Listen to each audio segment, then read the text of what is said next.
É isso aí, Will Santos. Estamos aqui mais uma vez. Hoje resgatamos uma antiga host do canal, está aqui conosco hoje também.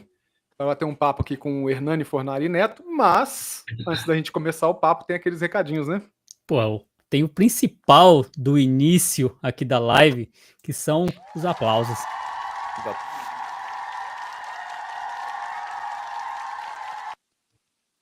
Como é que você me corta isso, Zaco? Eu não posso. Só aparece nesse momento, depois não aparece mais e você querendo tirar o brilho delas, mas olha só, quem está assistindo aí agora vai ser uma super live, então já vai deixando seu like, se inscrevendo no canal. É importante para que a plataforma mostre para mais pessoas o conteúdo, porque é assim que funciona essa plataforma. Seu áudio deu aquela gostosa abafada, Will.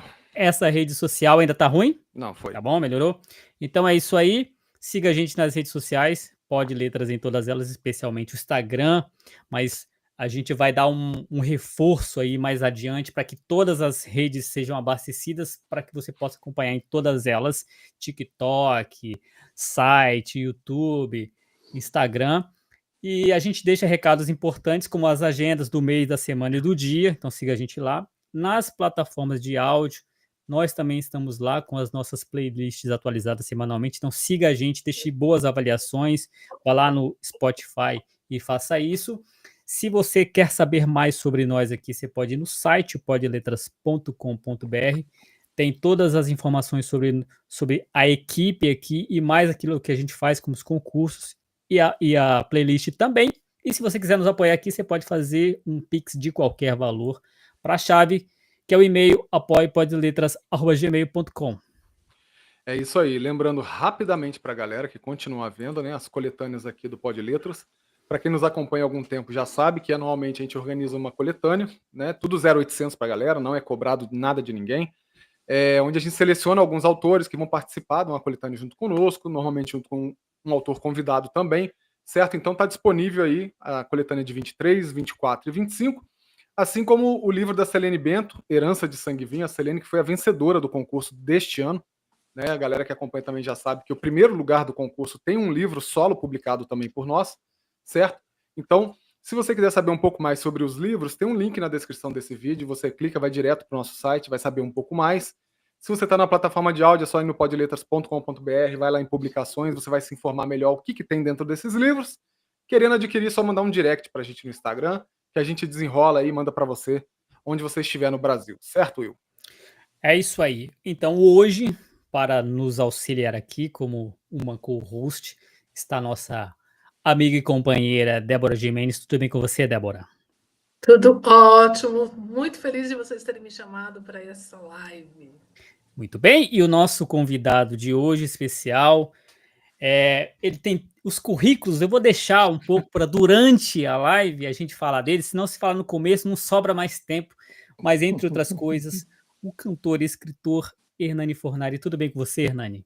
Tudo bom, querido. Gratidão, muita gratidão. Que beleza são as redes sociais que a gente se descobre, né? Isso é muito bom. Feliz de ter, honrado de merecer esse convite de estar com vocês aqui. Muito bem, César Costa, faça as honras da casa. Não, a honra é nossa, né? Antes de mais nada, a gente está bem feliz que você aceitou nosso convite, está aqui hoje. E assim, o Hernani, você tem, como o Will falou, você tem muitas áreas de ação aí. A gente vai falar sobre isso ao longo do papo, mas eu sempre gosto de pegar algo mais ligado assim à história da pessoa, à família da pessoa. Não à toa fui fazer história também, né? Sou formado em história. Você tem um parente que era poeta, né? Lá no Rio Grande do Sul. Então, a minha história começa por osmose, porque o meu avô paterno e meu pai foram dois jornalistas, dramaturgos, escritores, poetas, autores. Então eu nasci dentro da literatura e nasci dentro do teatro, porque minha avó era uma atriz francesa, ela se chamava Henriette Morinot.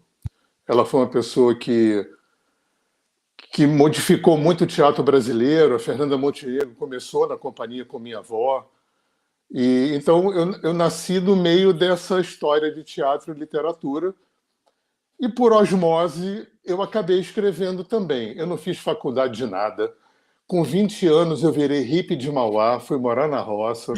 Boa. Peguei o começo dessa onda quando começou a entrar no Brasil contracultura alternativa, comunidade, agricultura orgânica, terapia, yoga, Índia, xamanismo. Eu peguei o comecinho disso tudo. Vou falando aqui? Eu sou prolixo, vai me cortando, tá? É um podcast ótimo. A gente quer te ouvir. Se abrir o falador, eu vou embora. E aí eu comecei a escrever poesia por influência do meu pai e do meu avô. O meu avô foi um cara bem famoso assim, no teatro nos anos 30, 40. Meu pai foi premiado também. Meu pai era jornalista, trabalhava na FAO, que é o órgão da ONU para Agricultura e Alimentação, e ele foi o assessor de imprensa da FAO para toda a América Latina. Meu pai começou a namorar minha mãe numa peça de teatro que trabalhava meu pai, minha mãe e minha avó. Então, no meio desse imbróglio, eu nasci. Com 13 anos, eu comecei a fazer poesia, muito, muito influenciado, poesia com rima, com métrica e tudo, né? Porque meu avô era bilaquiano. Depois ele entrou um pouco no movimento modernista dos anos 20 e tal. E aí, um pouco depois, por causa do movimento hippie, do rock and roll, dessa coisa toda, eu comecei a tocar, a compor. E aí a poesia sumiu da minha vida, nunca mais, e virou poesia cantada, virou letra de música. Eu também não quis ser músico, fui morar na roça. E no começo dessa história, para não perder o fio da meada literária, a gente tinha um amigo, eu não sei se ele está vivo, porque depois que meu pai morreu eu perdi o contato, uma pessoa maravilhosa, um grande lexicógrafo, que foi o cara que chefiou a equipe do Aurélio, quando o Aurélio fez o dicionário. Caramba. Joaquim Campelo, brother do meu pai. O meu pai era do conselho editorial da Nova Fronteira, no tempo que o Carlos Lacerda era o dono da Nova Fronteira. E um dia, estou falando de virada de 70 para 80, o Campelo, que tinha uma editora chamada Alhambra, depois ele foi ser diretor da editora do Senado, muito tempo depois. Eu tinha 20 anos, ele virou para mim e falou assim, vamos fazer um dicionário de ecologia? Eu falei, tá, vamos. 20 anos, né? A gente vai achar qualquer negócio. Eu estava chegando na roça, filho pequeno, e levei 10 anos fazendo esse dicionário. Ele foi lançado, meu pai era da FAO, então eu tive a vida inteira muito acesso a material do mundo inteiro de agricultura e ecologia. Aí levei 10 anos fazendo o dicionário, lançamos o dicionário na Eco 92, e aí tem uma coisa engraçada nesse processo. O jornalista Clóvis Brigagão teve a mesma ideia que eu, e também passou anos fazendo um dicionário de ecologia, porque não tinha em português. E nós lançamos o nosso dicionário na Eco 92, crentes que estávamos lançando o primeiro dicionário em língua portuguesa, nos conhecemos e morremos de rir dessa coincidência engraçada. Que bom, 2 dicionários, né? Não um dicionário. Sim. E aí, no meio dessa história, ao longo desses 10 anos que eu estava fazendo esse dicionário, que teve a revisão lexicográfica dele, que ele era um monstro, né? Para chefiar a equipe do Aurélio, ele teve uma revisão técnica de um cara maravilhoso que na época era diretor do Jardim Botânico. Esse cara, o Vanderbilt, ele fundou a primeira ONG ecológica no Brasil, que foi a Fundação Brasileira de Conservação da Natureza. Eu tive a honra de ter esse dicionário revisado por ele. Saiu uma primeira edição com o Campelo, depois saiu uma segunda edição pela editora Ground Aquariana, de São Paulo. No meio dessa história, eu estou morando na roça, apaixonado por aquela coisa que está vindo de agricultura orgânica e ecologia. Fui na editora Ground, que na época era no Rio de Janeiro. Os donos eram meus amigos, Márcio de Castro, Juraci Cansado. Fui comprar um livro de agricultura orgânica. Cheguei lá, eles olharam e falaram, isso não tem, não existe. Não existe. Não existe. Eu falei, por que vocês não fazem? Eles falaram assim, porque isso não vende. Eu estava morando, começando a morar numa comunidade. Fiz 2 experiências de comunidade. Na primeira experiência, tinha era em Vargem Grande, em Jacarepaguá, no tempo que lá era roça, aqui no estado do Rio.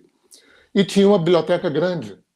Eu fiquei 15 dias na biblioteca, morando na biblioteca, e fiz o que eu supunha que era o primeiro livro de agricultura orgânica que ia ser lançado no Brasil. Quem comprou essa ideia comigo foi o Cláudio Carone, que era dono de uma editora em São Paulo chamada Sol Nascente, que foi uma das primeiras editoras a publicar macrobiótica, budismo, essa contracultura ecológica que estava chegando no Brasil. E aí, outra surpresa, fiz esse livro em 1982, no tempo que composição ainda era feita com máquina de escrever.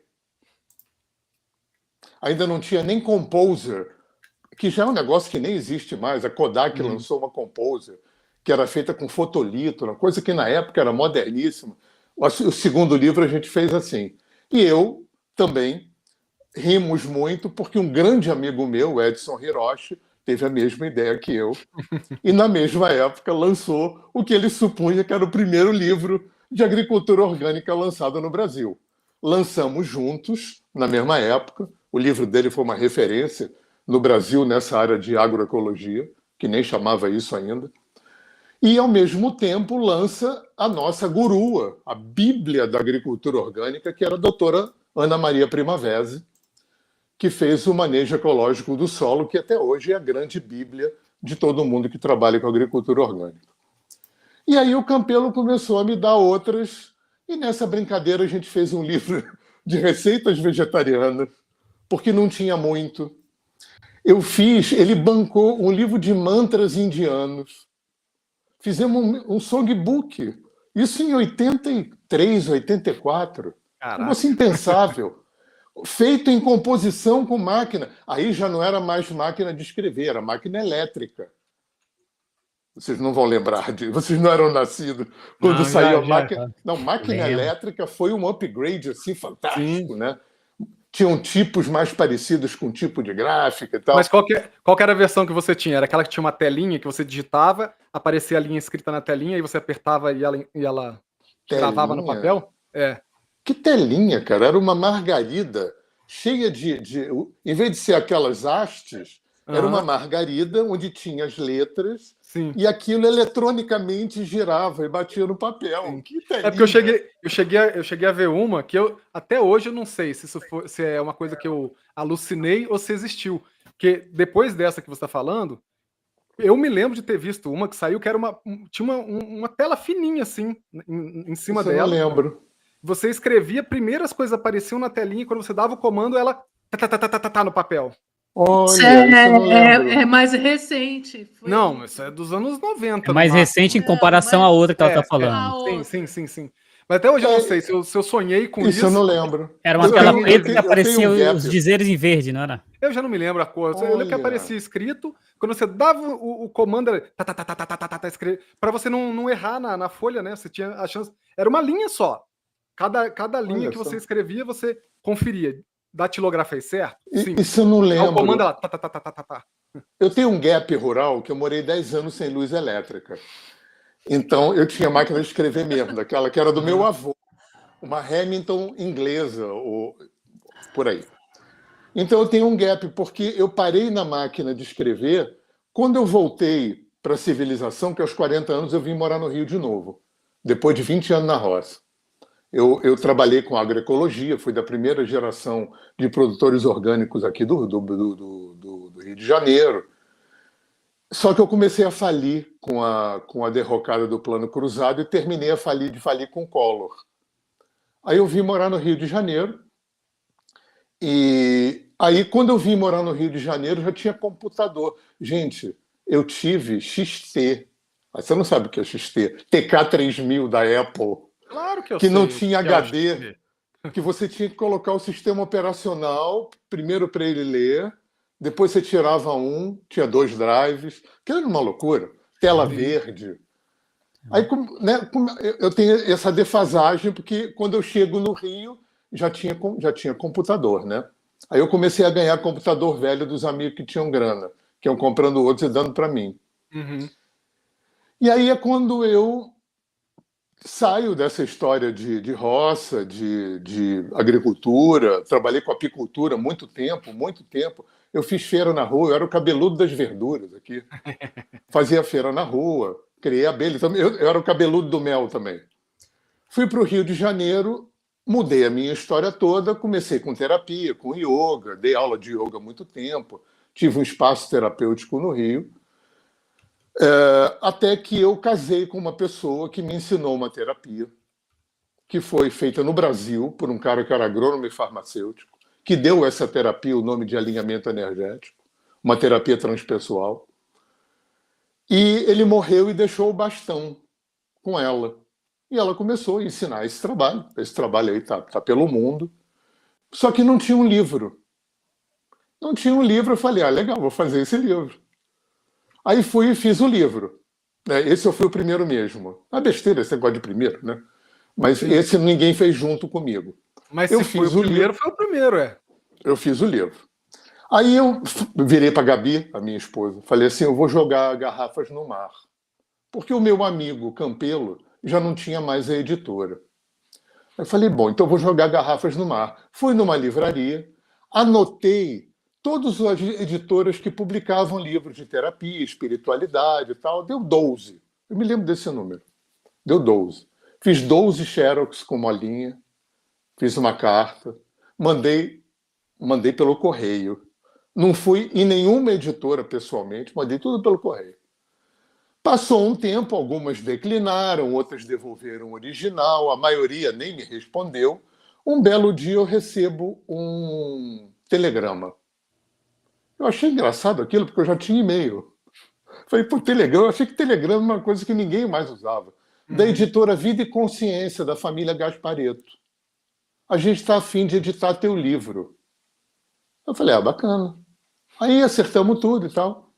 Aí aconteceu uma coisa engraçada, que não foi engraçado na época, mas depois ficou engraçado. Eles não me mandaram a prova da capa.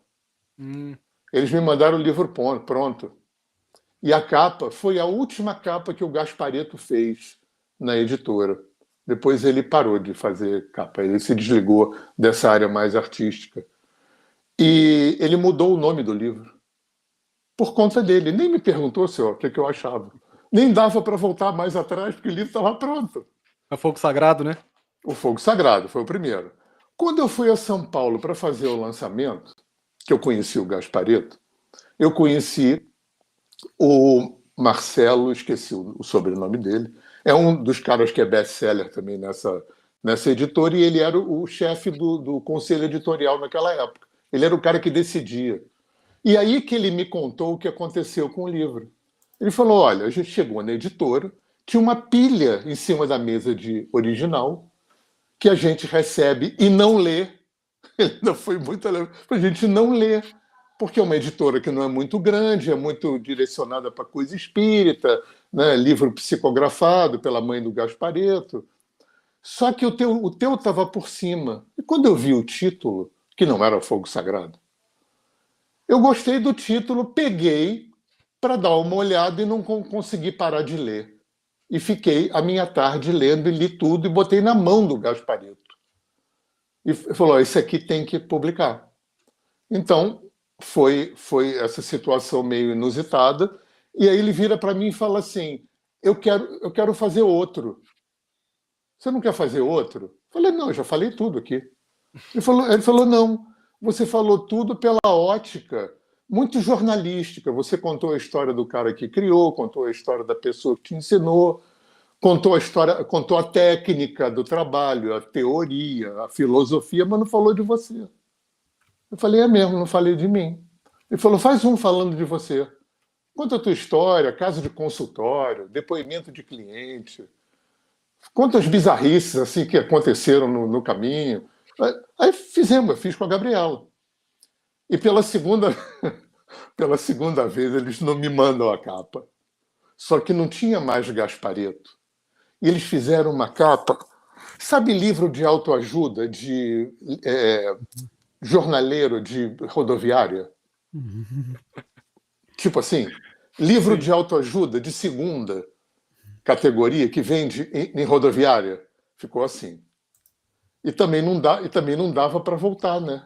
Uhum. Enfim, eu também... Essas coisas literárias na minha vida foram todas muito acidentais, né? Foi o cara que me convidou, não sei o quê, foi sempre muito assim. E esse realmente foi o primeiro livro em língua portuguesa feito por dessa terapia. Depois, a minha ex, que foi quem me ensinou, aí ela fez o livro dela, que também chama Fogo Sagrado, né? Então, assim, um pouco dessa coisa. Só para contar mais uma bizarrice aqui, eu tinha uma inveja. Tinha, não, ainda tenho essa inveja, mas uma certa frustração, porque eu nunca consegui escrever em prosa. O meu avô era um excelente cronista, um excelente contista, escreveu vários romances. Meu pai era um excelente contista e cronista. E todas as vezes que eu tentei escrever prosa, foi horrível. Horrível. Eu ia Então, te perguntar isso, você não não, é pensou em escrever horrível. ficção? E a minha cabeça sempre bolando contos, assuntos, temas, mas eu não conseguia botar isso no papel.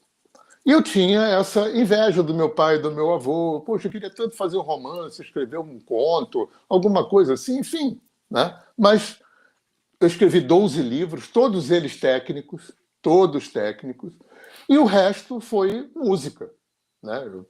Outro dia eu estava contando aqui, eu estou chegando perto das 500 músicas. Eu tenho um estúdio de gravação em casa, que meus filhos montaram para mim, eu sou totalmente amador. E aí, gente, eu instalei um chat GPT. Levei um tempão com aquilo ali sem usar. Um belo dia eu sentei e falei, quer saber? Vou bater papo aqui. Aí eu falei, bater papo não, eu tinha uma ideia. Falei, olha só, escreva um conto, tananã, bababá. Eu fui muito apaixonado, ainda sou, mas não leio mais desse gênero, pelos latino-americanos dos anos 70, 80, Garcia Marques, Vargas Llosa, Borges, Cortázar. Pô, li pra caramba isso, né? Até porque meu pai era de editor, então trazia livro pra caramba pra casa. Aí fui no chat GPT e falei assim, escreva um conto no estilo do Gabriel Garcia Marques sobre papum. Aí ele fala... E ali começou uma parceria, cara, muito legal com o chat GPT, aonde ele não é ghostwriter, que aí seria picaretagem demais, né? Você botar alguém para fazer para você. Ele não é ghostwriter, ele é meu escravo. Então, é lindo, é como se eu tivesse do meu lado um ser humano, né, que soubesse muito gramática, né, pontuação e acentuação, eu sou horroroso, né? Eu preciso sempre de alguém fazendo copydesk para mim. Peraí que me deu um branco aqui. O que eu estava falando, gente? Esqueci o que eu estava falando. Do seu uso do chat GPT, que era seu Do chat escravo, GPT. Do seu chat escravo que eu pessoal penso aí. 10 coisas ao mesmo tempo. Meu escravo pessoal. E aí eu fiz um livro de contos. Olha aí. Fiz um livro de contos, eu e o chat GPT. E eu não vou publicar em nada, vou dar para os amigos, para a família, mas na capa tem o nome do livro, né, Fragmentos de Realidade Fantástica, e o meu nome e o nome do chat GPT. Nós somos parceiros na confecção de livro. Aliás, de um livro não, de 2. Porque eu fiz um livro, esse eu só vou dar para minhas sobrinhas, só de contos da Siri com a Alexa. Então tem um conto que a Siri é amiga da Alexa e domina a humanidade. Tem um conto que a Siri é inimiga da Alexa e elas entram em guerra e acabam a humanidade. Então eu bolei uns 15 formas de Siri e Alexa terem... Tem até que elas transam e engravidam e parem um monte de Siris e Alexas, né? E eu e o chat GPT. É legal, é bacana, porque é ruim quando é ghostwriter, né? E na música também é horrível, né? Eu jamais usarei isso. Eu fiz um juramento para a deusa da música, que na música eu não vou usar inteligência artificial, não. Tá certo. Muito bem. Agora vamos dar espaço aqui para nossa convidada de hoje também, nossa co-host aqui, fazer sua pergunta. Vai lá, Débora. Hernani, como é que foi a sua iniciação? Você é xamã, né? Gosta do xamanismo, além de professor de yoga. Uhum. Quais as técnicas de terapia holística que legal. você usa? E como é que foi que você entrou para ter um consultório, atender as pessoas? Porque foi bem nos anos 70, 80 que você começou, não foi? Foi. Assim, tudo começa quando eu tinha 19 anos e um amigo meu surfista me convida para fazer yoga. E aí, nesse ínterim, ele morava na casa de uma pessoa que começou a fazer macrobiótica. Foi a primeira técnica de alimentação natural que rolou aqui no Brasil. E ela começou a trazer para casa uma literatura. E aquilo... Bom, eu sou aquariano. Eu nunca pertenci a absolutamente nada. Eu nunca pertenci a nada, nunca tive religião nenhuma, nunca segui nenhum tipo de escola, de linha, de nada. Eu sempre fui autônomo, eu sempre fui a minha própria história. E aí eu começo a minha história aí, com yoga. Quando eu falo que quando eu atolei a minha perna esquerda na jaca da Índia, isso foi na segunda metade dos anos 70. Na segunda metade dos anos 90, eu atolei a outra perna na jaca do Índio. Porque eu tinha uma sócia, eu abri um instituto no Rio, em Laranjeiras, que foi uma referência no yoga e no xamanismo no Rio de Janeiro. E essa minha sócia, que morava no mesmo lugar que eu, no andar de baixo, ela casou com um pajé da Amazônia. E durante alguns anos eu tive uma tribo de índios morando embaixo de mim. Simultaneamente, eu sou vizinho de sítio de dois amigos que têm um trabalho chamado Aldeia do Sol. Um deles até faleceu ano passado, que se tornou, talvez em termos de Brasil, uma referência de xamanismo norte-americano. E eu tive a oportunidade de conhecer nesse lugar as maiores lideranças nativas norte-americanas. Então, a minha vida foi com um pé atolado na jaca da Índia, um pé atolado na jaca do Índio, não pertencendo a nada. Eu não sou xamã, nem sou yoga, não sou nada. Eu sou a minha própria história que eu fui construindo. E eu nunca fui iniciado oficialmente por ninguém, mas eu tenho um mestre espiritual que era indiano, totalmente fora da caixinha como eu. Ele foi um cara que deu 3 voltas ao mundo descalço, com 2 panos enrolados no corpo, sem pegar em dinheiro. E assim, se levavam, ele ia, se não levavam, ele não ia, se dá comida, ele comia, se não desse comida, ele não comia, e ele pedia, pelo amor de Deus, para não fazerem nenhuma igrejinha em torno dele. Eu tinha que ter um mestre fora da caixinha desse jeito. Esse foi um cara que me inspirou muito na minha história. Então, Débora, eu acho que foi tudo meio assim, né? Eu cheguei a ter muita culpa. Eu me curei em terapia. Eu me lembro, eu tinha um terapeuta que era muito louco, ele foi meu professor também, depois ele morreu.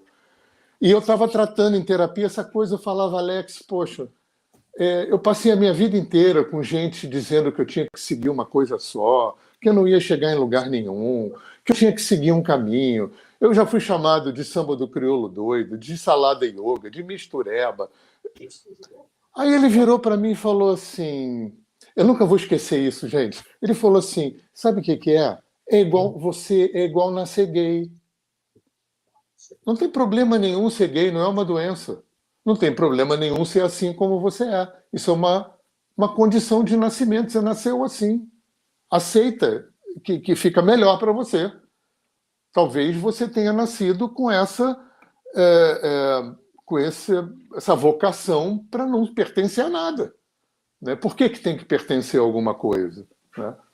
E aí, gente, eu desenrolei a minha vida assim, né? Eu não fiz faculdade de nada. Eu trabalho há 30 anos como terapeuta. Já dei aula em faculdade, já formei, sei lá, mais de 3.000 pessoas. Já dei curso em quase metade do Brasil. E assim, né, essa terapia que eu trabalho, que eu vou estar me aposentando agora no Carnaval, eu vou dar o último curso de formação depois de 23 anos, é uma terapia que bateu muito na minha visão de mundo, assim, essa terapia, ela me proporcionou, eu chamo do meu caldeirão, de eu poder ter uma liberdade de lidar com os saberes, sem precisar estar em caixinha nenhuma, né? Eu me lembro, meu pai era um cara muito sábio, ele falava uma coisa que foi muito norteador para mim. Ele dizia assim, toda vez que você veste uma camisa ou segura uma bandeira, você perde a visão do todo. Ou bem, você está dentro de uma caixa, e aí você vai ter a visão da lente dessa caixa, ou você tem um olhar macro. É muito difícil ter esses dois olhares, né? Nada contra a caixinha, nada contra o macro, né? Eu acho que essas duas formas de ver o mundo têm perigos e vantagens, né? É claro que o perigo de circular onde eu circulei tinha um perigo de ser uma pessoa em cima do muro que não faz muito nada, né? Mas eu resolvi construir uma história dentro de mim, né? Eu falo de brincadeira que eu sou minha própria igreja, sem pretensão de nada, né? Eu sou a minha própria história porque, graças ao meu terapeuta, eu entendi que isso era uma condição de nascimento, isso não era um defeito que eu tinha que curar. Né? Então, Débora, eu acho que foi desenrolando meio por aí.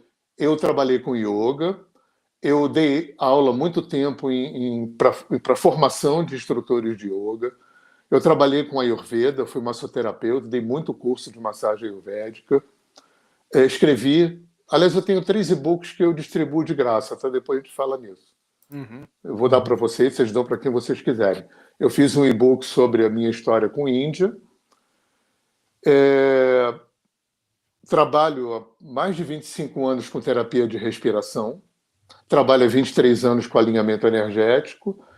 Circulei um pouco na constelação familiar também, mas a Gabi é que ficou mais com essa praia. E sou mestre de Reiki. E estou me aposentando disso tudo. Vou fazer 70 anos e tá bacana. Estou feliz de ter contribuído. Agora, Você é mestre de Reiki Usui? Sou mestre de Reiki Usui. Eu estou me formando, eu vou fazer um mestrado. Ah, bacana. O Reiki é muito, muito precioso. É muito bom. Muito bom. Nunca mestrei ninguém, mas eu fiz o mestrado. agora, o Hernani, para quem está nos assistindo e não é muito familiarizado, explica para a gente o que é o alinhamento energético. Então, até hoje, a sensitividade, que é o nosso sexto sentido, que foi totalmente esquecido pela nossa cultura greco-romana, cristã, judaica, branca, europeia, capitalista, né? A gente só aprende 5 sentidos na escola, mas a gente tem um sexto que apareceu para o nosso coletivo ocidental, basicamente através do Allan Kardec. Talvez o Kardec tenha sido a primeira pessoa que falou: tem uma capacidade a mais no ser humano. E desenvolveu o que ele pretendia que fosse uma ciência, que ele chamou de espiritismo. Depois apareceu a Umbanda, claro, os povos escravizados trouxeram essa mediunidade também na forma dos cultos afro, né, do candomblé. Em Niterói apareceu a Umbanda, né, que é uma terapia brasileira e fluminense. E eu acredito que até os anos 60, mais ou menos, o uso dessa sensitividade teve restrita ao mundo espírita, né, onde você vai trabalhar a vida passada, obsessor, salvar as almas do umbral, desmanchar a magia, que é maravilhoso esse trabalho que todas essas escolas fazem. No começo do século, primeira década, segunda década, aparece a parapsicologia. ela entra no Brasil na mão de padres, Padre Quevedo, Padre Albino Arese, com a pretensão de ser uma ciência experimental. Como entrou na mão de padre, não tinha um caráter espiritualista, como tinha o espiritismo e a Umbanda. E ficou um tempo a mediunidade circunscrita ou ao mundo espírita ou ao mundo da parapsicologia, que pretendia ser uma ciência materialista. Anos 60, 70, começam a aparecer o que a gente chama hoje de terapia holística. Começa a aparecer constelação familiar, Theta Healing, frequência de brilho, leitura de aura, resgate de alma, alinhamento energético, que são terapias que são muito diferentes entre si como técnica, mas que têm dois vieses, não sei se o plural é assim, comuns, que são terapias, mas não são psicologia, não são terapias que trabalham com a palavra. Para fazer isso tem que fazer 5 anos de psicologia. E são sensitivas, mas não são espíritas. Isso é uma coisa muito nova. Então, o alinhamento energético é uma terapia, mas não é psicologia, e é mediúnica, embora esse nome não seja muito adequado, porque ele é muito espírita, vamos lá, vamos usar esse nome. E é mediúnico, mas não tem ninguém morto, em bom português. Né? É terapia. A gente trabalha com o mesmo material que um psicólogo e um psicanalista trabalham, mas pela via sensitiva, não pela via da elaboração da linguagem. Beleza?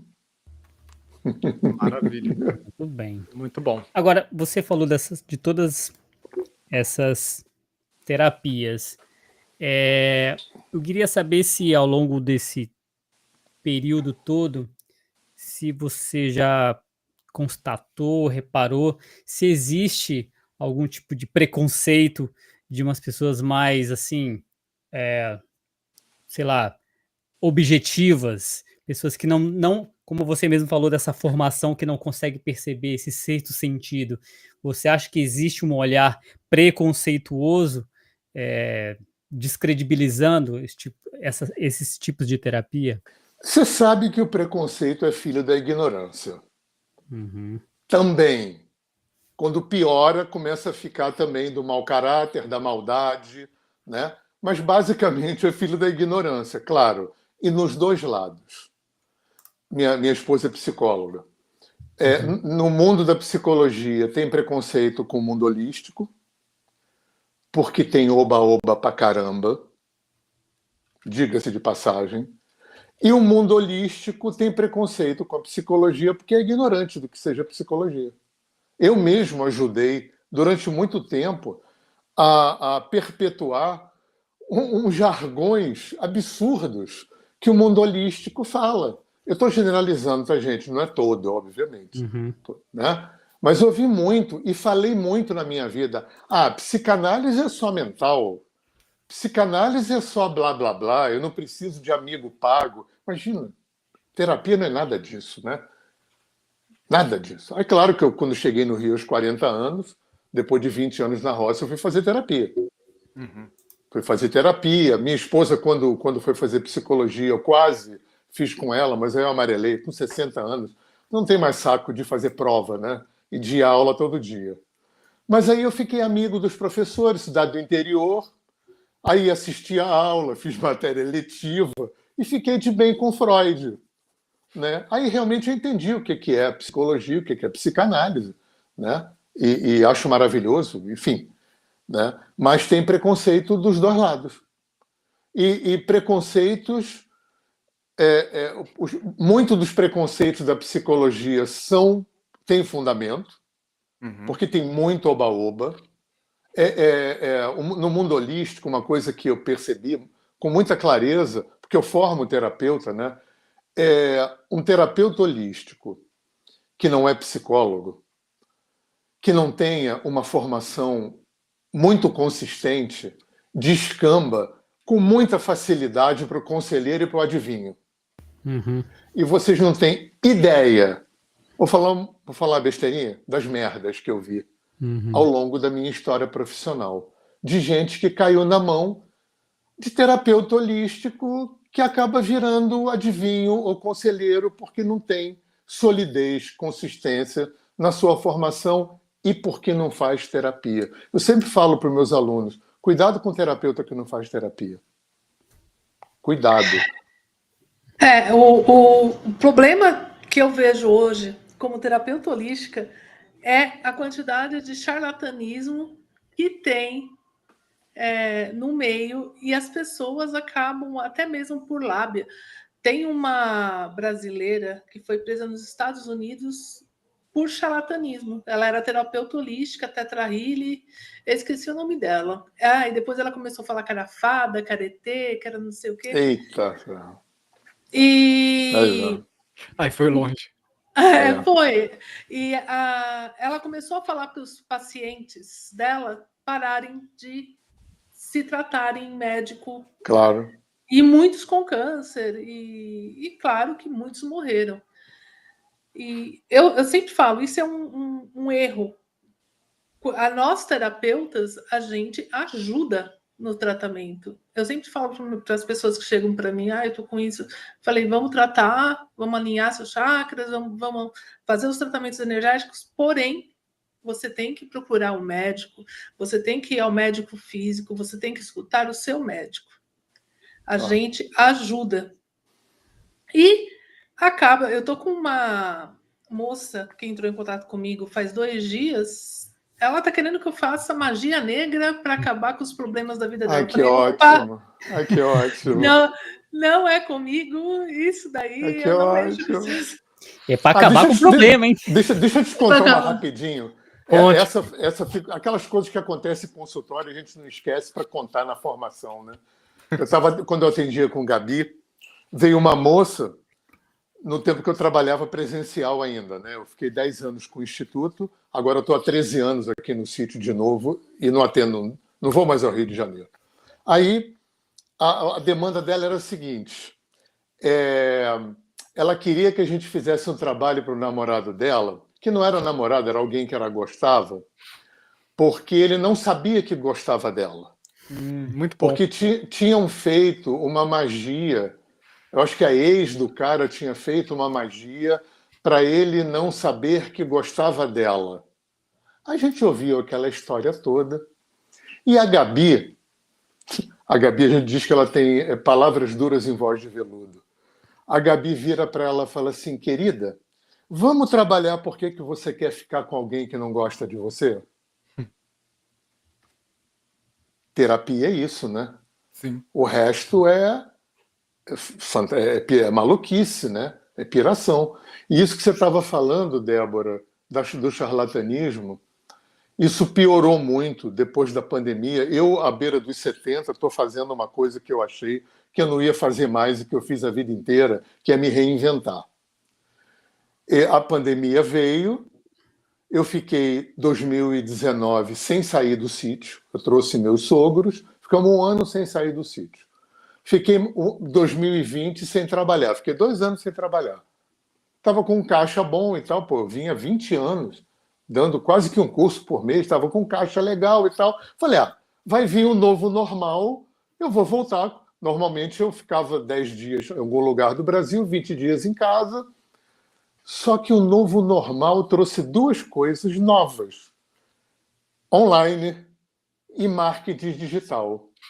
E isso não extinguiu, mas derrubou completamente os cursos presenciais, que era como eu trabalhava. E, gente, assim, eu não estou dizendo que quem faz está errado, não, tá? Agora, eu não consigo me imaginar formando um terapeuta online. Isso aí, para mim, está totalmente fora de questão. E isso me criou uma dificuldade enorme, e aí, Débora, começou, e vocês se lembram, obviamente, começou a aparecer uma enxurrada. Hoje você faz formação de constelação familiar num curso gravado por R$120. Você faz curso de terapia da respiração gravado por R$90, por R$150. Né? E eu tenho pena das pessoas que estão chegando nesse universo agora, porque você não tem mais como saber o que é bom e o que não é. Né? Não tem referência. Gente, não tem. Você faz curso de psicanálise, que é um negócio que leva 5 anos.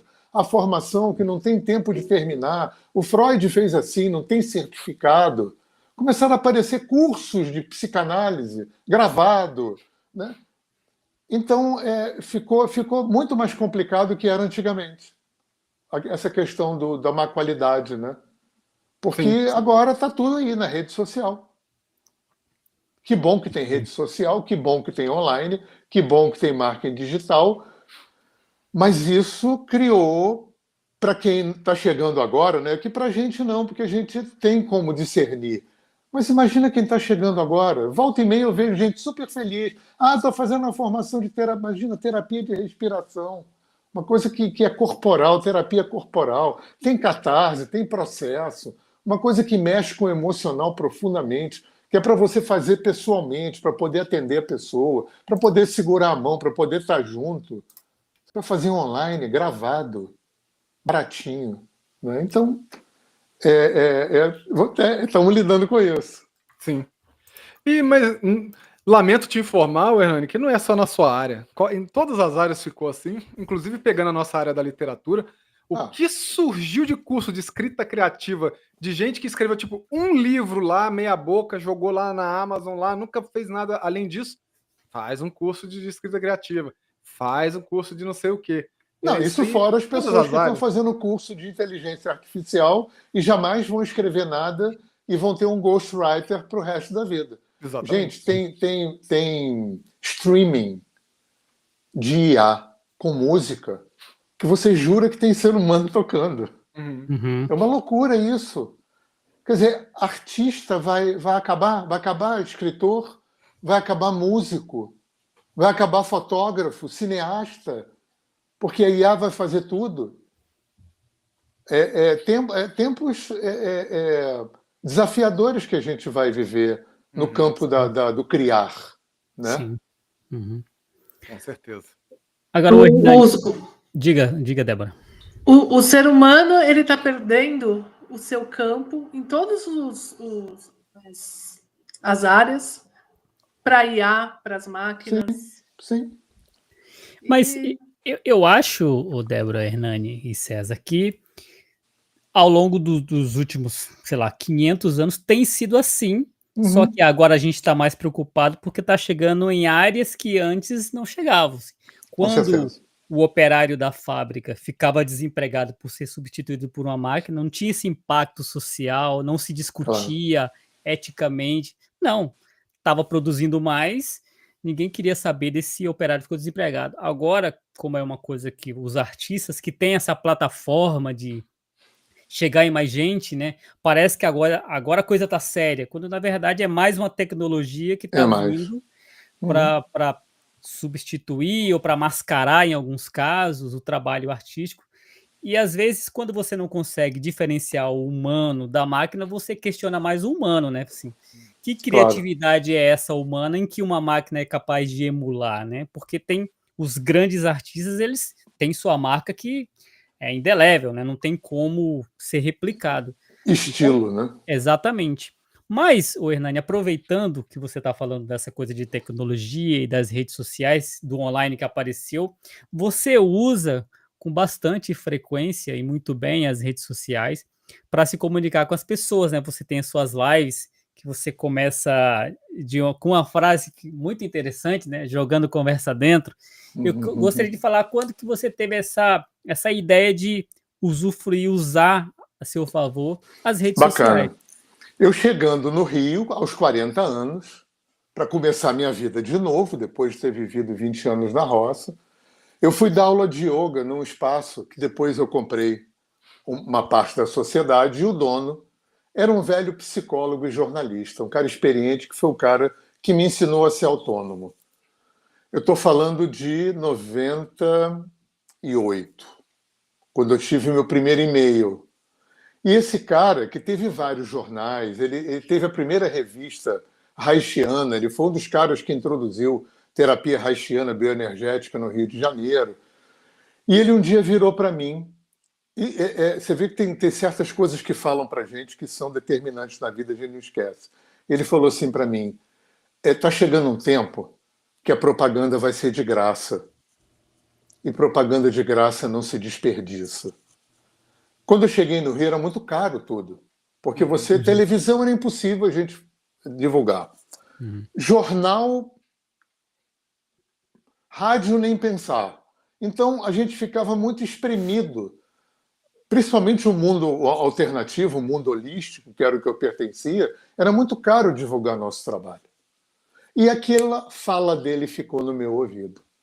E é claro, meus filhos me ajudaram muito. Eu fui a primeira pessoa da minha bolha profissional e etária a ter site. Em 99 eu já tinha um site. E os meus filhos ficavam assim, pai, agora tem Orkut. Aí eles me ensinavam a usar Orkut. Eu tinha tudo, porque ficava... Aí eu comecei a entender a profecia do meu sócio. Propaganda de graça, propaganda de graça. E, gente, eu tive tudo. Fotolog, LinkedIn, tudo. E sabe o que aconteceu depois da pandemia?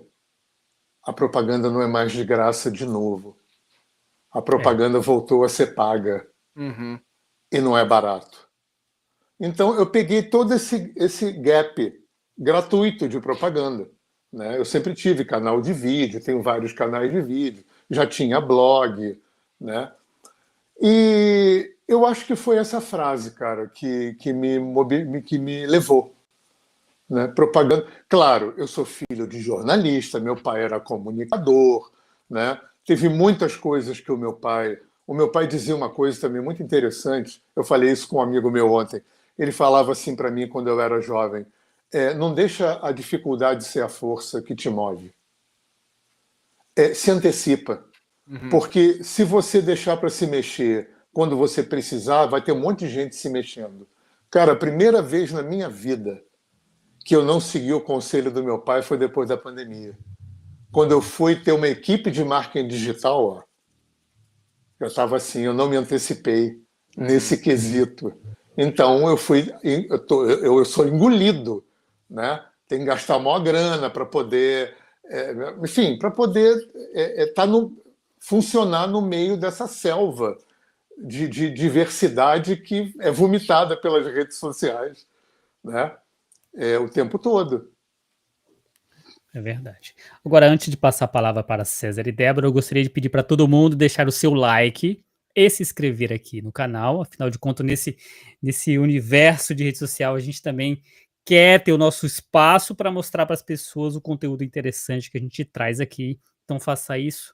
Deixe comentários, inclusive depois que terminar aqui a live, porque também ajuda no engajamento, certo?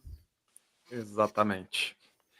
Eu queria, já que a gente entrou nesse aspecto, e eu acho engraçado, né? Tem essa dicotomia entre morar na roça, morar num lugar sem luz durante muitos anos, e você entrou na internet muito cedo, porque 98 muito cedo. O seu primeiro e-mail, foi ali, 97, 98, que Sim.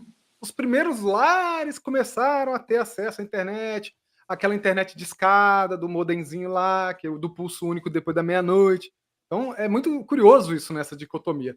Mas eu queria que você aproveitasse e falasse também, então, sobre o seu canal no YouTube, né? Falasse para a galera, fale sobre ele e sobre o podcast no Spotify. Ah, bacana. Essa coisa do morar na roça, né? Só para pegar esse ganchinho aqui e entrar na tua pergunta.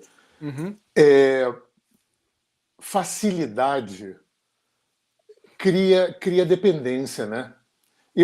Gente, eu morei 10 anos na roça, sem luz. Eu tinha um violão, um rádio de pilha e um monte de livros. Eu morava a 15 quilômetros da cidade mais próxima, meu vizinho mais próximo era 2 quilômetros. Morava eu, minha esposa e meu filho. Eu saía uma vez por semana para ir na cidade, para ver a caixa postal. Você sabe o que é um aerograma? Aerograma era uma carta que você comprava no correio, que já era um envelope com selo, com tudo junto. Você escrevia ali, fechava, mandava pelo correio. Eu tinha a caixa postal e o telefone para ligar para a família era um telefone de cabine, que você pedia para o cara fazer a ligação para você. Eu era feliz e sabia. Foram 10 anos assim. Agora, eu me lembro no dia que chegou luz elétrica. Gente, a vida fica linda, porque você pode ter geladeira, furadeira, e aí você começa a ficar dependente de geladeira, de furadeira, e você começa a ficar dependente.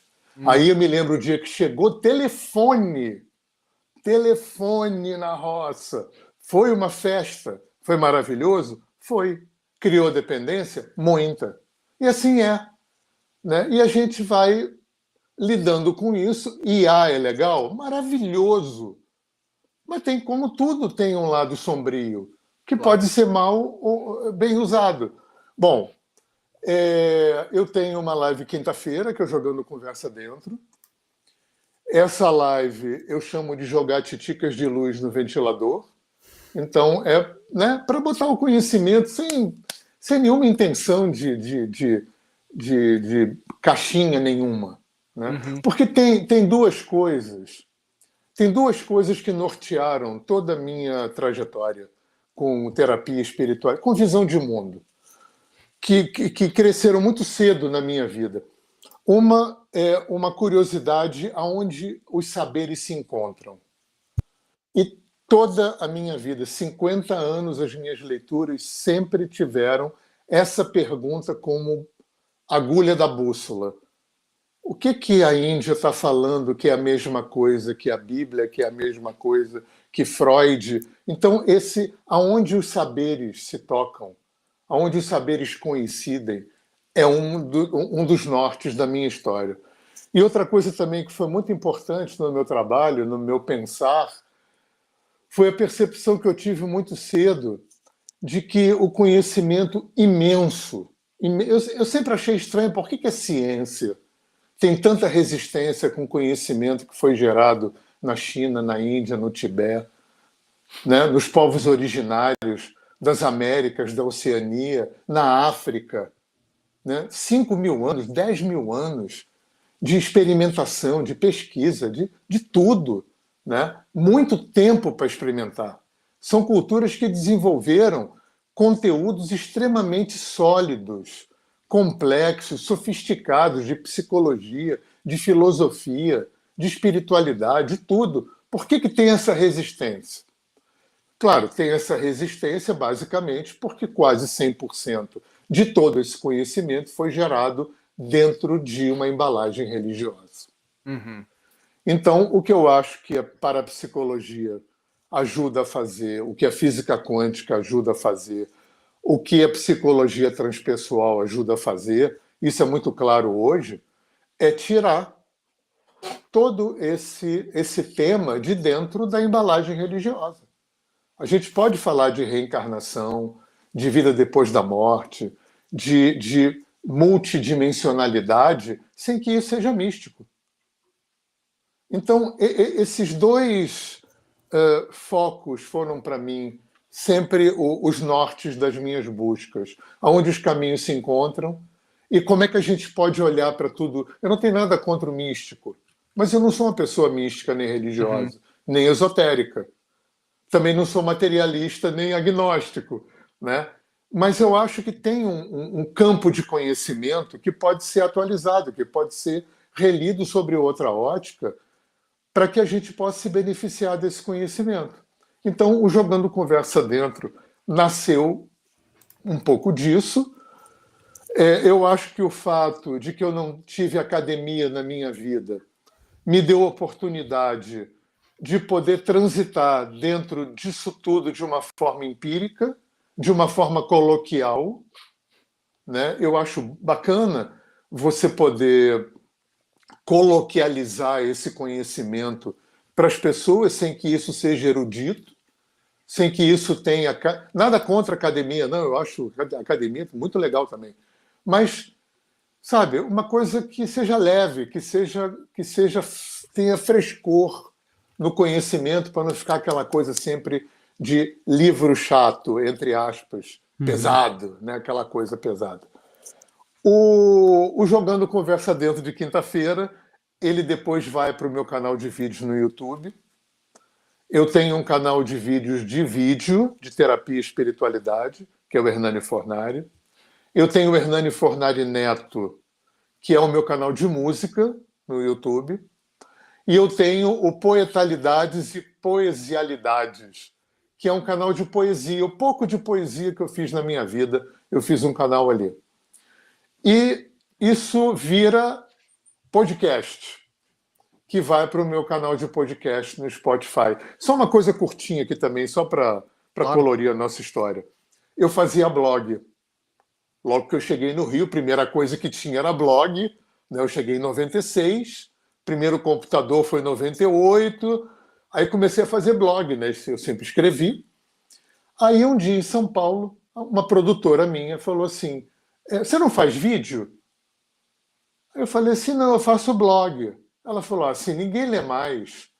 Eu acho que isso foi 2008, mais ou menos. Uhum. Ah, ninguém lê mais. Tem que fazer vídeo. A fala do meu sócio está aqui, tá? Uhum.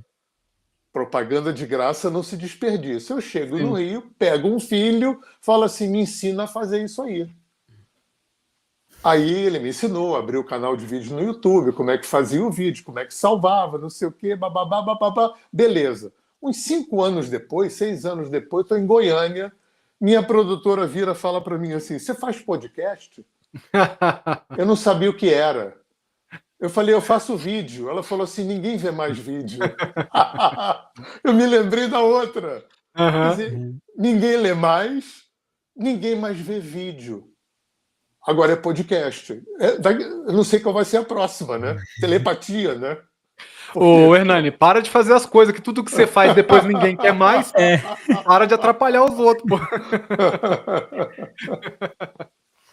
Daqui a pouco vai dizer que podcast no YouTube ninguém quer mais também, então deixa esse negócio pra lá. Depois vem o quê, né? Se ninguém lê, se ninguém vê mais vídeo, vai parar de ouvir?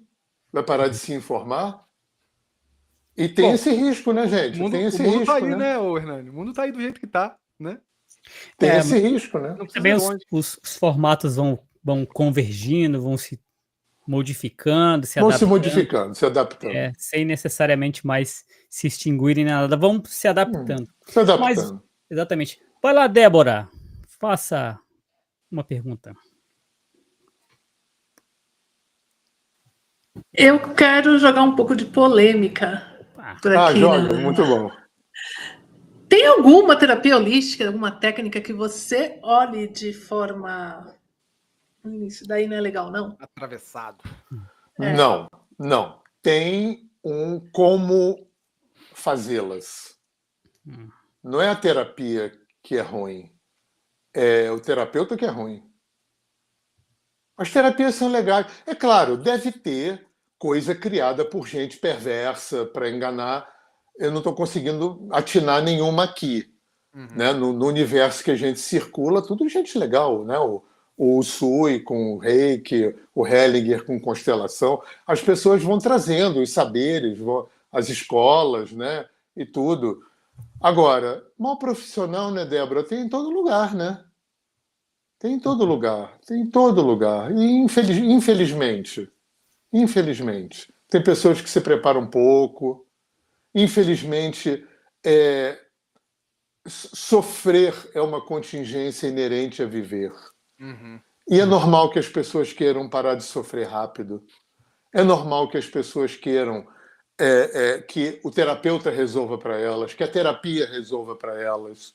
E nada disso existe, gente. Terapia é processo. Ninguém pode fazer pela gente o que a gente tem que fazer. Ninguém pode dar o que a gente não tem, porque não falta nada para a gente. O que falta para a gente é descobrir internamente que não falta nada para a gente. Que a gente nasceu equipado para poder viver.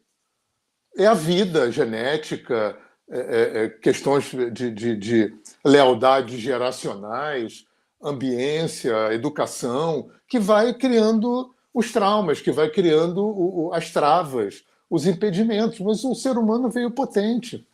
Né? Todo mundo tem uma libido capaz A live de quinta-feira passada foi justamente... Eu estou fazendo a jornada dos chakras. Eu estou passando uma quinta por cada chakra. E a gente estava falando do quinto chakra, que é justamente a expressão. Né? A pergunta desse chakra. O que você fez da potência, do conatus, como diria o Spinoza, da Shakti, da libido que você recebeu para expressar? Todo mundo nasceu com talento, todo mundo nasceu com alguma capacidade, com potência, com paixão por alguma coisa, né?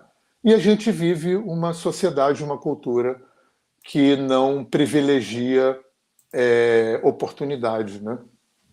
Para que todo mundo possa expressar a sua potência e poder viver, trabalhar disso, né? Poder sobreviver, ter prosperidade do seu talento, né? Da sua potência. Com certeza. E é como você disse, né? A dor é inerente, as pessoas querem resolver isso. Querem e tem resolver. Tem os aproveitadores que sabem Exatamente. disso e oferecem caminhos fáceis, né, para chegar lá, e aí a gente já viu, né? Cara, tem os aproveitadores e tem os incompetentes que não querem necessariamente se aproveitar, mas são pessoas que são mal formadas, que não estão nem ali de má fé, mas que não têm preparo, não têm capacidade. Agora, o Hernani, eu não Senti sei... como terapeuta. Diga. Fala, Débora. Eu acho que todo terapeuta ele não pode parar de ir buscar o conhecimento. Exatamente. Eu fiz curso presencial, fiz curso online, mais para absorver um pouco do conhecimento de outros professores, de outros mestres. E livro, eu compro livro, eu devoro livro, se tem alguma técnica, alguma coisa nova, eu procuro conhecer. Tem muito curso que eu fiz que eu não aplico a técnica, justamente porque eu acho que eu não tenho conhecimento suficiente. Mas eu vejo muita gente, amadora, inclusive, que faz esses cursos de 50, 90 reais. Pois é. Estou formado, e eu vejo muito isso. Eu sou taróloga também, eu vejo muito isso no tarô. E, de certa forma, eu fico assim, assustada. É assustador mesmo. E tem uma coisa, Débora, também, que eu acho que o Freud falava um negócio muito interessante. Você só pode conduzir alguém até onde você foi. Então, é muito. Sou eu, tá? Não tô vomitando nenhuma verdade aqui, não, porque isso nem existe. Mas eu não acredito em terapeuta que não faz terapia. Um dos pecados que existe no mundo holístico é achar que terapia holística veio para substituir psicologia e psicanálise. Isso não existe. Nada, só minha opinião, tá? Nada substitui estar uma vez por semana com a bunda sentada na frente de um terapeuta para elaborar. Sabe por quê? Porque a gente pensa falando. Por isso Lacan dizia que o inconsciente se estrutura na forma da linguagem. E o único profissional que sabe fazer conteúdo inconsciente emergir através da linguagem é psicólogo e psicanalista. Holístico não sabe fazer isso. Vai tentar fazer isso, vira conselheiro. É muito complicado o terapeuta que não faz terapia, porque você não... Como é que você vai cuidar de alguém sem ter a referência mais importante, que é esse cuidado interno em você? Por isso que você não... Né? Você só pode conduzir alguém até onde você foi. E esse você foi... É por isso que o Freud, na psicanálise, falava do tripé. Fazer terapia, estudar e supervisão, que aí já são os psicanalistas, né? Só estudar não é suficiente. Sim. Você tem que estudar e você tem que se submeter a esse conhecimento como cliente. Você tem que experimentar em você esse conhecimento constantemente. Constantemente. Paralelamente a estudar. Eu acho que as duas coisas são fundamentais. Você precisa se trabalhar e você precisa agregar conhecimento. Quer dizer, são dois conhecimentos. Um conhecimento externo, intelectual, racional, mental, importantíssimo, e um conhecimento emocional, interno, sentir. A gente começou a sentir muito antes de pensar. Então, como é que a gente lida com sentir? A vida da gente é norteada por sentir. A gente vai elaborar o sentir depois, pensando. Como é que a gente lida? E lidar com sentir não tem como lidar estudando. Só tem como lidar fazendo terapia. Sim. Na minha opinião, tá, gente? Isso é só o meu olhar, tá? Uhum. Eu não manjo nada, mas eu concordo. Agora, Hernani, nessa... Não, eu concordo com o Hernani, a gente precisa. Sim.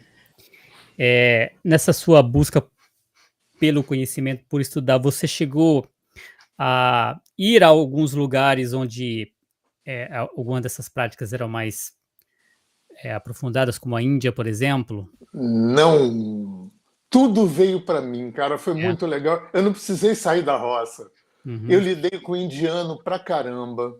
Conheci muito Swami, monge, muito. Frequentei muitos lugares. Eu conheci todo o mundo oriental do Rio de Janeiro. Uhum. Conheci profundamente Hare Krishna, Nanda Marga, Sai Baba, todas as organizações dos mestres. Eu conhecia todo mundo, eu frequentava, eu ia. E teve uma época da minha vida, dentro dessa pesquisa, eu chamo isso de neurose filosófica.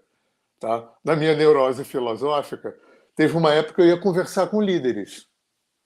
Fui muito conversar com pastor, com padre, com rabino, com pai de santo, com babalaô. Eu só não consegui encontrar um sacerdote islâmico. Foi a única religião que eu não consegui conversar. Então, fui circulando nesses lugares assim, né? E dentro desse meu olhar aquariano de procurar onde os caminhos se encontram, né? Onde é que estão falando a mesma coisa. Porque se você for olhar os genocídios, as guerras santas, né, os preconceitos, as intolerâncias que aconteceram e acontecem no mundo em nome da religião, e não é pouco, tudo isso é pelo desimportante da religião. O meu livro é tal, o teu livro é tal, o meu mestre é tal, o teu mestre é tal. Se você tirar isso tudo, essa maquiagem, né, essa externalidade, na essência, cara, todas falam a mesma coisa. Sim. Eu fiz muito grupo de estudo, de pegar as escrituras sagradas das religiões e fazer um estudo comparado, né? Essa coisa de conversar com esse pessoal. Então, essas coisas vieram para mim. A literatura veio para mim, né? Da Índia, anos 70 para cá, foi um derrame de traduções de material. Lidei muito, cozinhei muito com indiano. E é muito engraçado porque indiano só cala a boca para meditar, né? Indiano fala muito, eles são engraçados, ruidosos. Índio, não. Eu lidei muito com indígena também. Indígena só fala se tiver que comunicar. Se não for para comunicar, não tem que falar. Não precisa falar. E uma vez um índio me falou uma coisa muito legal. Eu entrei no mato com ele que ele foi pegar umas ervas. Eu comecei a perguntar, né? Eu sou prolixo, sou aquariano perguntador, quero entender. E ele ficava assim...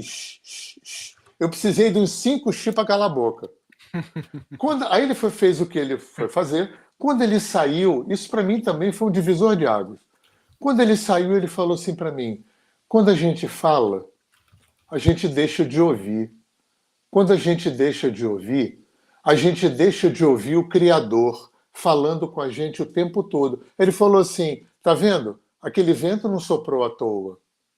Aquela folha não caiu da árvore à toa. Aquele pássaro não passou à toa. Gente, eu juro para vocês, isso faz uns 25 anos. Naquele momento, caiu uma frase no meu colo. Eu falo que abre o alçapão. Caiu uma frase no meu colo, assim, tem uma linguagem acontecendo aqui, ele sabe ler. Tem um idioma acontecendo aqui, que a gente, no mundo psi, chama de sincronicidade. E ele sabe ler. Ele sabe, porque não tem acaso, não tem nada que não tenha causa. Uhum. Eu também não acredito em nada que não tenha causa, mas também não acredito em nada que está pré-escrito, tá? Eu acho que tem uma dinâmica que vai acontecendo aqui que a gente não entende muito bem. Mas eu falei, cara, esse cara sabe ler. E eu falei, cara, é isso mesmo, acho que cada civilização antiga se especializou num tipo de linguagem. Esses povos que não escreveram, como africanos, como os povos das Américas, foram os que se especializaram mais na linguagem da natureza. Você vê que hindu, tibetano, chinês, que escreveu, a gente está lendo livro de 5.000 anos, já tinha uma pegada mais filosófica, uma espiritualidade mais refinada. Mas você pega africano, indígena, brasileiro, americano, a espiritualidade muito telúrica, muito natureza, né? Eu agradeço muito aos povos nativos terem me tirado um pouco dessa coisa oriental muito transcendental demais e foi isso que eles fizeram comigo, me trouxeram para cá. Tipo assim, aqui também é sagrado. Sim. Isso é muito legal. Eu te perguntei porque eu gostei de saber o que você acha de figuras como o Osho, né? O Rajneesh. Oba! O que você pensa dele? Porque não sei se você chegou a assistir a série da Netflix. O que você pensa sobre essa figura? Tá, eu vi chegar o Osho no Brasil através da literatura. Eu tenho até hoje os primeiros livros. Cara, olha só. Eu tive, em nome do meu ecletismo, eu tive que criar alguns procedimentos para mim. Eu não tenho muito interesse na figura das pessoas, dos mestres. Eu tenho interesse no conhecimento que eles oferecem. Porque, cara, se você...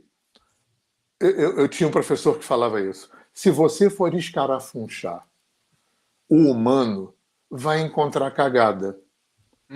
Sim. Né? Você vai encontrar que o Jung transava com paciente, que o Freud era analista, que o Freud nunca teve analista e analisava a filha, porque a filha era gay, ele tinha vergonha de que outra pessoa soubesse, que ele tinha caso com a cunhada em casa, que o Mahatma Gandhi tinha filho alcoólatra, que o Einstein era um machista horroroso, tratava as mulheres super mal. Se você for escarafunchar, vai achar. Então, eu fiz esse trato com o conhecimento. Não me interessa a vida pessoal desses caras. Agora, eu amo os livros do Osho. E para mim é suficiente. Isso, se ele transava se ele era iluminado, se não era, se transava com a discípula, não é da minha conta, não tem nada com isso. Só ele que vai responder por isso. Para mim, eu acho que o ser humano tem uma magia. O meu pai, outra vez, ele falava uma coisa engraçada. Ele dizia que quando Deus queria encarnar, ele escolhia alguém bem errado. Ele falava isso, claro, o universo dele não era espiritualista, ele falava isso em geral, se referindo ao Mozart. E o Mozart era muito louco, né? O Mozart era despirocado, né? Eu não sei se vocês viram Amadeus, o filme. Sim. É maravilhoso. O Mozart era muito louco, mas o cara que com 4 anos compôs o primeiro concerto, né? Então, Van Gogh, vai ver a vida do Van Gogh, cara maluco, cortou a orelha, gostava de prostituta, era infeliz, esquizofrênico, se matou. Porra, olha a obra que Dostoiévski, não, Camões. todos, gente, todos. Cássia Eller, Raul Seixas, Renato Russo, Cazuza, vidas, porra, fala sério. Muito louco. Muito louco, tudo errado. Agora, olha a obra. Isso é um mistério, eu acho fascinante. Tem gente que fica, não, isso é uma incoerência. Que coerência que o ser humano tem, gente? Não, e qual é a coerência Nenhuma, da vida? zero coerência da vida. Zero. Porque as pessoas acham que incoerência é igual a hipocrisia. Hipocrisia é uma incoerência deliberada para fazer mal ou fazer bem só para si. O hipócrita é uma patologia onde você, de má fé, usa a incoerência para poder ter algum fim que não é legal. Agora, a incoerência... Gente, esse meu terapeuta, que eu já falei dele, ele falava uma coisa muito legal também. Ele dizia que a gente tinha que largar o ou e abraçar o e. A gente é feio e bonito, certo e errado, mentiroso e verdadeiro, maravilhoso e péssimo. A gente carrega um universo de possibilidades dentro da gente. A vida, tanto dentro quanto fora da gente, é uma sinuosidade de sombra e luz, de bem e mal, certo e errado, doença e saúde, a vida inteira, sofrimento e prazer. A gente vai lidar com essa alternância fora e dentro da gente o tempo todo. Isso é profundamente incoerente. Sim. Profundamente. É claro que a gente tem que manter uma coerência social, né? Boa educação é interessante, convivência social minimamente coerente. Claro, na superfície da vida coletiva, a gente tem que ter um mínimo de coerência, um mínimo de praticar o que a gente fala. Uhum. Sim. Esse meu terapeuta, me lembrei de outra, ele dizia assim, sabe qual é o problema? É que a mente vai de Boeing e as emoções vão de Fusquinha. E esse descompasso de velocidade entre uma mente que pensa e um sentir está na gênese dessa incoerência natural humana. A gente consegue aplicar tudo que a gente sabe? Claro que não. A gente sabe muito mais do que a gente consegue, porque consegue estar na esfera do emocional e sabe estar na esfera do mental. E isso tem um descompasso gigantesco, né? Sem nenhuma dúvida. Excelente. Eu queria fazer uma pergunta barra provocação, talvez. Enfim, Vamos lá, isso é bom. como eu te falei, como a gente falou aqui no início, né? O currículo de tudo que o Hernani já fez aqui se a gente fosse falar, ia perder uma boa parte da live aqui. Mas uma das coisas, o Hernani, que aí vem de acordo com o que eu quero te perguntar, você é criador da terapia sistêmica da respiração, né? Sim. Pelo que a gente vê aqui, você é formado em várias coisas, tem várias outras teorias que a gente já falou hoje aqui, vários outros sistemas, enfim. A pergunta que eu quero te fazer é: você acredita que todas as terapias, sistemas, etc, que eram para ser criadas já foram, ou você acha que ainda pode surgir gente Nossa, criando não, novas? claro, se Deus quiser, né? Nossa, não pode parar. 2025, vamos sentenciar que nada mais. Não, imagina. Até porque tem uma coisa que eu aprendi com o budismo, que é uma palavrinha que chama impermanência. Uhum. A característica mais constitucional da existência, do universo, é estar em movimento, né? É ser impermanente. Então não tem nem como a gente querer parar nada. Você vê, o Freud estava vivo, já brigou com Jung, que já criou outra coisa, já brigou com Reich, que já criou outra coisa. É lindo isso, é lindo. É claro que o Freud não gostou nada disso, porque ele era ciumento, né? Os pais das crianças não gostam muito, porque todo mundo quer ter a paternidade das coisas, né? Sim. Mas, cara, a vida faz isso. O conhecimento tem que continuar. E isso aconteceu comigo com a terapia da respiração de uma forma muito espontânea, porque eu tive uma inserção muito profunda na terapia do Renascimento, que foi criada por um terapeuta americano chamado Leonardo Orr. Eu tive uma inserção muito profunda com uma terapia chamada respiração holotrópica, que foi criada por um dos pais da psicologia transpessoal, que é um psiquiatra tcheco chamado Stanislav Grof, e dei aula de yoga. Então eu transitei em 3 lugares que trabalham com respiração de formas diferentes, complementares, e integrar esses 3 caminhos foi muito espontâneo dentro de mim, né? Isso aconteceu muito, muito naturalmente, assim, de isso se construir dentro de mim e formar uma nova coisa.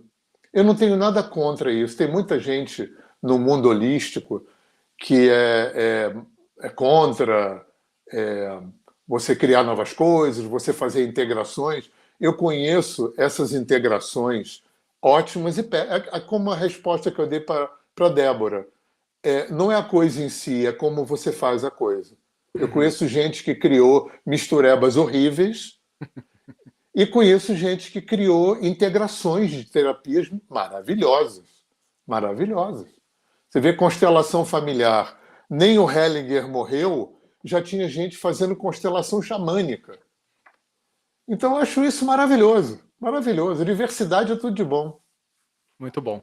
Eu vou só justificar minha pergunta, Hernani, porque a gente vive num meio que é o meio literário, onde o discurso que impera é que tudo que tinha para ser escrito já foi escrito, que não existe mais Uau! novidade e Eita! que tudo que a gente conta hoje já foi contado de alguma forma, a gente só está tipo, mudando a casca, né? Então, dependendo do meio, você vai ver esse tipo de coisa. A literatura pelo menos no Brasil, né? Quando você fala de academia, especialmente, tem muito esse discurso. Que a literatura acabou nos clássicos, que eles fizeram a verdadeira literatura e que agora Ai, não tem mais nada para surgir, entendeu? Então, isso é por isso que eu reserva de tinha. mercado, né? Também. Também Ah, tem. gente, eu sou muito fascinado. O meu lado aquariano, eu adoro tudo que é disruptivo. Eu adoro essas novas famílias. Eu conheço uma família. Esse meu terapeuta, que eu falei várias vezes dele, quando ele morreu, a viúva dele hoje vive numa família de um marido, 3 mulheres e 5 filhos. Tem trisal de mulher, trisal de homem, homem sozinho criando filho, 2 mulheres. Eu acho essa diversidade humana assim muito legal. E como tudo, tem lados legais e tem lados não legais, né? Tem gente fazendo bem e tem gente fazendo não bem, né? Com certeza. Hernani, algumas terapias holísticas, como a acupuntura, o reiki, eles são aceitos hoje no SUS. Você acha que ainda que vai ter campo, que as outras terapias vão ser aceitas futuramente pela. Olha, Débora, quando a gente estava nos anos 70, que chamava a gente de eco histérico e eco chato, a possibilidade de ter homeopatia e acupuntura no SUS era de uma possibilidade remota, beirando o impossível. Olha hoje, você tem reiki, tem... A medicina tenta atrapalhar bastante, né? Mas eu já vi constelação familiar no SUS, aromaterapia, cromoterapia, né? Eu acho que a tendência eu acho que nada no universo consegue se estratificar. Se a gente não vai, a gente é ido, a gente vai fundo. Uhum. Só que quando a gente é ido, em geral não é confortável, né? É melhor que a gente possa fazer escolhas conscientes e voluntárias, para a gente não precisar ser ido pela vida de uma forma dolorosa, né? Porque a vida faz isso, cara. Se você não vai, ela vai fundo, né? Você vai sendo ido, né? É o famoso, se não for por amor, vai pela dor, né? Não é? Pela dor ou pelo amor. Muito bem. Will Santos, o papo tá muito bom, cara, mas chega aquele momento que a galera fica bem triste, né? Pois é. Oh. A galera fica bem chateada. Mas a gente tem que liberar o convidado para ele descansar também, né? Sim. Senão não Tá dá. bacana. Muito bom estar aqui com vocês. Bom, Hernani, eu queria te agradecer primeiramente pela sua presença, participação, suas palavras, essas histórias maravilhosas que você contou. É muito louco como é que as coisas vão confluindo e acontecendo, assim, e como que a pessoa nasce numa família que conhece outra e que leva para outro, que leva para outro caminho, e aí chega 70 anos depois onde você está. Isso é muito legal. Mas antes de passar a palavra para o Hernani se despedir, eu quero agradecer a todo mundo que passou por aqui, quem está assistindo, quem ainda vai assistir. Deixem seu like, se inscrevam no canal, acionem as notificações. Se aparecer lá o botãozinho, o negocinho do hypar, hypa também, enfim. Ajuda a gente a divulgar essa live para todo mundo. Eu vou me despedindo, eu vou passar a palavra para o Will Santos, que joga a bola para a Débora se despedir, e claro, as palavras finais ficam com o nosso convidado, o Hernani Fornari Neto. É isso aí, também gostaria de agradecer bastante o Hernani ter estado conosco, foi super legal. Agradecer também a Débora ter aceitado assim ser co-host hoje. E aí, ela nem precisa falar muito, porque semana que vem já está de volta aqui para falar bastante do livro que ela está lançando. Oba! Mas agradecer todo mundo aqui que nos acompanhou e pedir mais uma vez que você nos acompanhe nas redes sociais. Vá lá, porque no Instagram, por hora, nós estamos mais ativos, colocando todas as atualizações, mas para o ano a gente vai reforçar a necessidade de estar mais presente nas redes, de todas as formas. Então nos acompanhem, que vem muita coisa interessante para você ficar mais por dentro aqui. Compartilha com todo mundo, Deixe comentários aqui depois que terminar a live, porque isso também engaja. E se você quiser aqui nos ajudar, mais uma vez, você pode fazer um Pix de qualquer valor. A chave é o e-mail apoiepodletras@gmail.com. Eu vou passar a palavra para as despedidas da Débora e aí depois o Hernani fecha com chave de ouro. Vai lá, Débora. Bom, eu vou deixar para falar do livro semana que vem, para falar da Off Bienal também semana que vem, que vai estar pertinho. Queria só agradecer o convite, agradecer o papo aqui com o Hernani. Hernani, foi um prazer conhecer, te ouvir falar. Fiquei muito feliz. Obrigada para o César e para o Will. E tchau para o pessoal. Hernani, é com você. César, Will, Débora, gratidão, gratidão, gratidão, gratidão. Eu aprendi que gratidão deve sempre ser o que encerra as coisas, né? Tudo deveria sempre terminar com gratidão, mesmo quando não é bom, né?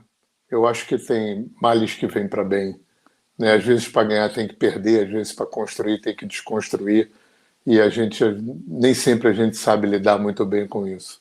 Mas enfim, fica a minha mensagem é don't worry, be happy. Então, vai nessa, porque a vida é feita de presente, né? E a gente é muito mal educado. A gente fica morando tanto tempo no passado e no futuro, na angústia e na ansiedade, que às vezes o único lugar que a vida acontece passa batido. Que é aqui agora, né? Que é a vida no presente, né? Então vamos aproveitar esse presente, porque é bacana, a vida é boa de viver. Eu aprendi que é bom a gente viver apesar de.